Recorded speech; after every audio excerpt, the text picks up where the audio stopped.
great. It's great. It's great. The new MacBook Air just beat my 16-inch MacBook Pro. It's great. It's great.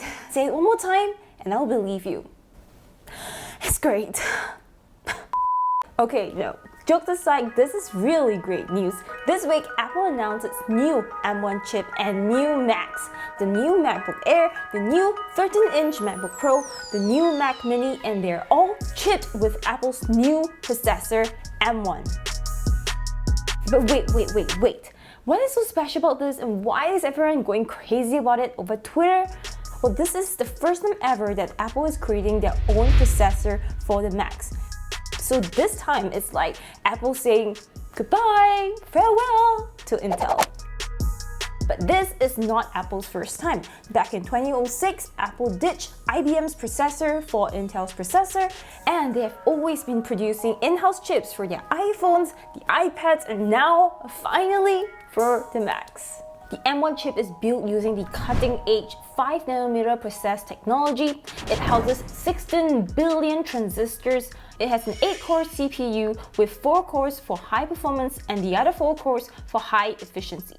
It also has an 8-core GPU, 16-core neural engine, and runs 11 trillion operations per second. It also has a unified memory system where the CPU, GPU, neural engines all share the same memory, so it allows apps to share data between the CPU, GPU, and the neural engines very efficiently, so everything is fast and fluid. So how does this translate to performance? Well, during the event, Apple did so many comparisons with the PC. The CPU performance is 2 times faster and will take up 1/4 of the power of a PC that is similarly spec'd.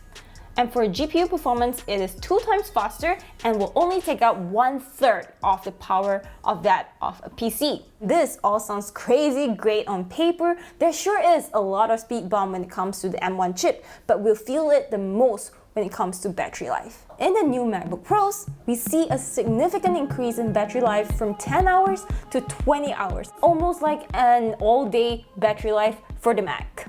That is insane! The new MacBook Pros also have a 2.8 times faster CPU, 5 times faster graphics, and 11 times faster machine learning. It also comes with an upgraded studio quality mic, just like the 16-inch MacBook Pro. Apple also fixed the keyboard. Now it comes with the Caesar mechanism keyboard and the physical escape key. That's nice. The new MacBook Airs are also faster, and just like the Pros, it comes with an increase in battery life from 12 hours to 18 hours. And I just love it. It's insanely great. It also has a new silent fanless design, so it's really quiet this time. And this is possible due to the better thermal efficiency from the M1 chip. And finally, we also have the new Mac Mini, which is a lot faster than the previous generation, and it also supports 6K display now. All of the Macs that are coming with the M1 chip do support Thunderbolt 3 and USB 4 ports.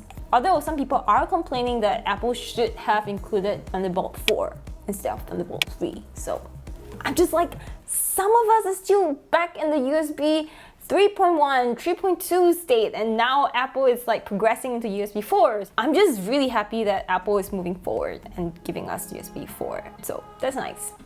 The key here is that when hardware and software come together nicely, produced by the same company, in other words, vertical integration, we get really fast and powerful machines just like what we see with the new Macs. I don't know if you guys have noticed this, but iPhones and iPads always run smoothly without a glitch.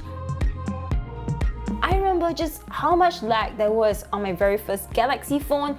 Granted, it was like 10 years ago, but my point here is that when everything is built in-house, everything integrates very well together. The chip is built with the software in mind. So just taking the phone as examples again, even though Galaxy phones have really high specs in their hardware, those have like 8 gigs worth of memory, whereas the iPhone has like 4 gigs, 6 gigs RAM, but the overall experience and the overall performance on the iPhones feels just as good. So with the new line of M1 chips, Apple can finally optimize the software on the Macs.